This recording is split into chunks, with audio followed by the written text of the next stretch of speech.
ആധുനിക ലോകം വിവരസാങ്കേതിക വിദ്യയുടെ അതിപ്രസരത്തിലാണ് ജീവിക്കുന്നത്. ഓരോ നിമിഷവും പുറത്തുവരുന്ന വാർത്തകൾ നിമിഷങ്ങൾക്കകം കോടിക്കണക്കിന് ആളുകളിലേക്ക് എത്തിക്കുന്നു. എന്നാൽ ഈ വേഗത പലപ്പോഴും വസ്തുതകളെ വളച്ചൊടിക്കാനും വ്യാജ വാർത്തകൾ നിർമ്മിക്കാനും കാരണമാകുന്നുണ്ട്.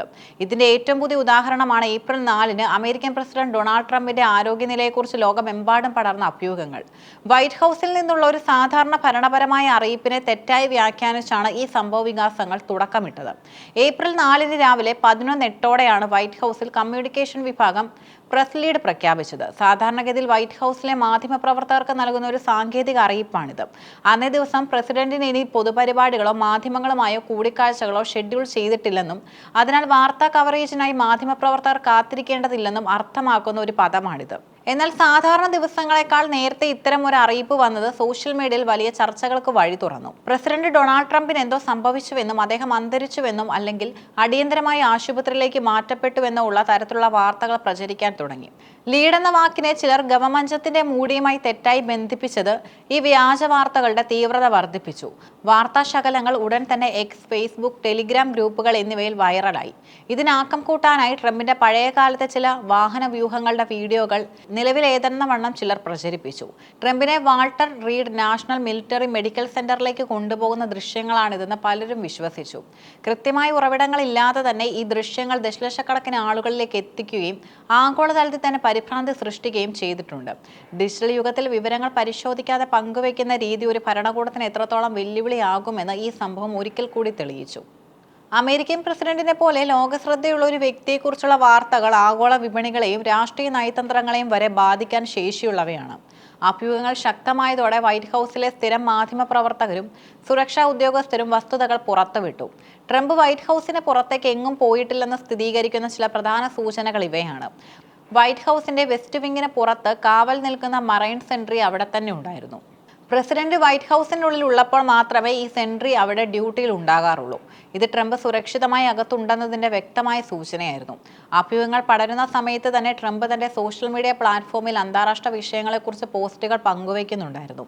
ഒരു മെഡിക്കൽ എമർജൻസി സാഹചര്യം ഉണ്ടായിരുന്നുവെങ്കിൽ ഇത് അസാധ്യമാകുമായിരുന്നു. വൈറ്റ് ഹൌസ് കറസ്പോണ്ടൻസ് അസോസിയേഷൻ അംഗങ്ങൾ പ്രസ് ലീഡ് എന്നാൽ പ്രസിഡന്റ് വിശ്രമത്തിലാണെന്നോ അല്ലെങ്കിൽ സ്വകാര്യമായ ഔദ്യോഗിക കാര്യങ്ങളിൽ മുഴുകിയിരിക്കുകയാണെന്നോ മാത്രമാണ് അർത്ഥമാക്കുന്നതെന്നും വ്യക്തമാക്കി.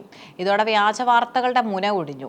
ട്രംപിന്റെ ആരോഗ്യത്തെക്കുറിച്ചുള്ള വാർത്തകൾ വ്യാജമാണെന്ന് തെളിഞ്ഞെങ്കിലും ഏപ്രിൽ 6-ന് പുലർച്ചെ വൈറ്റ് ഹൌസിന് തൊട്ടടുത്ത് നടന്ന സംഭവം സുരക്ഷാ ഏജൻസികളെ മുൾമുനയിലാക്കിയിരിക്കുകയാണ്.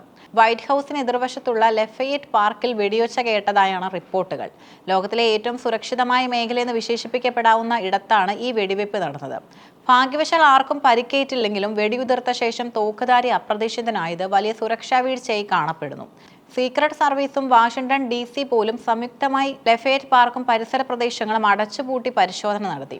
പ്രതിയെ കണ്ടെത്താനായി നഗരത്തിലുടനീളം വ്യാപകമായി തിരച്ചിൽ തുടരുകയാണ്. ഒരേസമയം വ്യാജ വാർത്തകളോടും യഥാർത്ഥ സുരക്ഷാ ഭീഷണികളോടും പോരാടേണ്ടി വരുന്ന അവസ്ഥയിലാണ് നിലവിൽ അമേരിക്കൻ ഭരണകൂടം. ഡൊണാൾഡ് ട്രംപിനെതിരെയുള്ള മുൻപത്തെ വധശ്രമങ്ങളുടെ പശ്ചാത്തലത്തിൽ വൈറ്റ് ഹൌസിന് തൊട്ടടുത്ത് നടക്കുന്ന ചെറിയ ചലനങ്ങൾ പോലും അതീവ ജാഗ്രതയോടെയാണ് കാണുന്നത്. ലാഫയറ്റ് പാർക്കിലെ വെടിവയ്പ് കേവലം ഒരു ക്രമസമാധാന പ്രശ്നമാണോ അതോ രാഷ്ട്രീയമായ ലക്ഷ്യങ്ങളുള്ള ഒന്നാണോ എന്ന് സുരക്ഷാ ഏജൻസികൾ അന്വേഷിച്ചു വരികയാണ്. ഏതായാലും വൈറ്റ് ഹൌസിന് ചുറ്റുമുള്ള സുരക്ഷാ വലയം മുമ്പത്തേക്കാൾ ശക്തമാക്കിയിട്ടുണ്ട്. ഈ സംഭവ വികാസങ്ങൾ നൽകുന്ന ഏറ്റവും വലിയ പാഠം മാധ്യമ സാക്ഷരതയുടെ ആവശ്യകതയാണ്. വൈറ്റ് ഹൌസ് പോലുള്ള സ്ഥാപനങ്ങൾ ഉപയോഗിക്കുന്ന സാങ്കേതിക പദങ്ങളെക്കുറിച്ച് പൊതുജനങ്ങൾക്കിടയിൽ അറിവില്ലായ്മയാണ് ഇവിടെ വിനയായത്. ഒരു ഭരണപരമായ അറിയിപ്പിനെ മെഡിക്കൽ എമർജൻസിയായി വ്യാഖ്യാനിച്ചത് വിവരങ്ങൾ കൈമാറുന്നതിലെ പോരായ്മയായാണ് ചൂണ്ടിക്കാട്ടുന്നത്. ഔദ്യോഗികമായ സ്ഥിരീകരണം ലഭിക്കുന്നതിന് മുൻപ് സോഷ്യൽ മീഡിയയിൽ വാർത്തകൾ വിശ്വസിക്കുന്നതും പ്രചരിപ്പിക്കുന്നതും വലിയ പ്രത്യാഘാതങ്ങൾ ഉണ്ടാകും. ഡിജിറ്റൽ യുഗത്തിൽ ഓരോ പൗരനും ഒരു വാർത്തയുടെ സത്യാവസ്ഥ പരിശോധിക്കാൻ ബാധ്യസ്ഥരാണ്. ഡൊണാൾഡ് ട്രംപിന്റെ മരണ വാർത്തകളും ആരോഗ്യ പ്രശ്നങ്ങളും വെറും കെട്ടുകഥകൾ മാത്രമായിരുന്നുവെന്ന് ഇന്ന് ലോകത്തിന് ബോധ്യപ്പെട്ടിട്ടുണ്ട്. എന്നാൽ വൈറ്റ് ഹൌസിന് തൊട്ടടുത്ത് നടന്ന വെടിവെപ്പ് നൽകുന്ന സൂചനകൾ അത്ര നിസ്സാരമല്ല.